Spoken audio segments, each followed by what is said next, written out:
தற்போதைய அண்மை செய்தியை பார்க்கிறோம். எடப்பாடி பழனிசாமிக்கு எதிராக ஓ பன்னீர்செல்வம் ஆதரவாளர் புகழேந்தி தொடர்ந்த வழக்கில் நாளை உத்தரவு பிறப்பிக்கப்படும் என டெல்லி நீதிமன்றம் தெரிவித்திருக்கிறது. இது தொடர்பான கூடுதல் விவரங்களோடு இணைகிறார் டெல்லி செய்தியாளர் சுசித்ரா. விவரங்களை பதிவு செய்யலாம். என்ன வாதங்கள் நடைபெற்றது?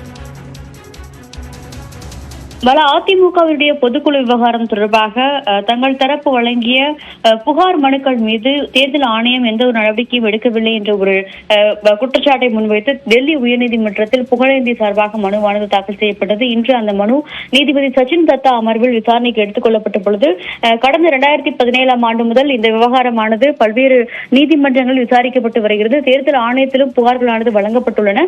தற்பொழுது மக்களவை தேர்தல் நெருங்கியுள்ளதையொட்டி இந்த விவகாரத்தில் சின்னம் தொடர்பாக அதிமுகவினுடைய இரட்டை இலை சின்னத்தை பயன்படுத்துவது தொடர்பான புகார் மனுக்கள் மீதான ஒரு உத்தரவை தேர்தல் ஆணையம் பிறப்பிக்க வேண்டும் என்ற ஒரு கோரிக்கையானது முன்வைக்கப்பட்டது. மேலும் தாங்கள் வழங்கிய எந்த ஒரு புகார் மனுக்கள் மீதும் தேர்தல் ஆணையமானது எந்த ஒரு உத்தரவு நோட்டீஸையும் பிறப்பிக்கவில்லை என்ற ஒரு குற்றச்சாட்டை அவர்கள் முன்வைத்தார்கள். மேலும் இந்த கோரிக்கையின் அடிப்படையில் உத்தரவை பிறப்பிக்க வேண்டும் என்ற ஒரு கோரிக்கையை தான் புகழேந்தியின் சார்பாக இன்று விசாரணையின் பொழுது முன்வைக்கப்பட்டது.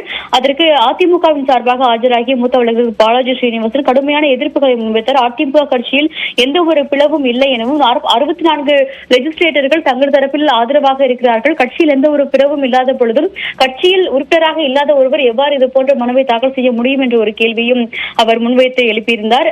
அது மட்டுமல்லாமல் சட்ட விதிகளுக்கு உட்பட்டே அதிமுக பொதுக்குழு கடந்த 2022 ஆண்டு ஜூலை மாதம் எடப்பாடி பழனிசாமியை பொதுச் செயலராக தேர்வு செய்தது. அதில் எந்த ஒரு விதிமுறை மீறலும் இல்லை என்ற ஒரு கருத்தையும் அவர் முன்வைத்தார். இதனையடுத்து தேர்தல் ஆணையமும் கட்சியில் உறுப்பினர் இல்லாத ஒருவரை எவ்வாறு இது போன்ற மனுக்களை தாக்கல் செய்ய முடியும் என்ற ஒரு கேள்வியை தேர்தல் ஆணையத்தினுடைய தரப்பும் முன்வைத்ததை அடுத்து வழக்கினுடைய உத்தரவு என்பது நாளை பிறப்பிக்கப்படும் என்ற ஒரு உத்தரவை தற்பொழுது நீதிபதி சச்சின் தத்தா தெரிவித்திருக்கிறார். மேலும் இந்த விவகாரத்தில் உச்சநீதிமன்றம் மற்றும் சென்னை உயர்நீதிமன்றமானது அதிமுக பொதுக்குழு விவகாரத்தில் வழங்கியுள்ள தீர்ப்புகள் அடிப்படையில் விரிவான உத்தரவை டெல்லி உயர்நீதிமன்றமானது பிறப்பிக்கும் என்ற ஒரு கருத்தையும் அவர் தற்பொழுது நீதிபதி சச்சின் தத்தா தன்னுடைய உத்தரவில் தெரிவித்திருக்கிறார். அதற்குள்ளதாக இன்று மாலை 4 மணிக்குள் உச்சநீதிமன்றம் மற்றும் உயர்நீதிமன்றத்தினுடைய தீர்ப்பின் நகல்கள் அனைத்தையுமே இரண்டு தரப்புகளும் தாக்கல் செய்ய வேண்டும் என்ற ஒரு அறிவுறுத்தலும் தற்போது டெல்லி உயர்நீதிமன்றத்தினுடைய நீதிபதி சார்பாக வழங்கப்பட்டுள்ளது. அதிமுகவுடைய தரப்பை பொறுத்த அளவில் மிக முக்கியமாக இந்த விவகாரத்தில் எந்த ஒரு பிரச்சனையும் இல்லை,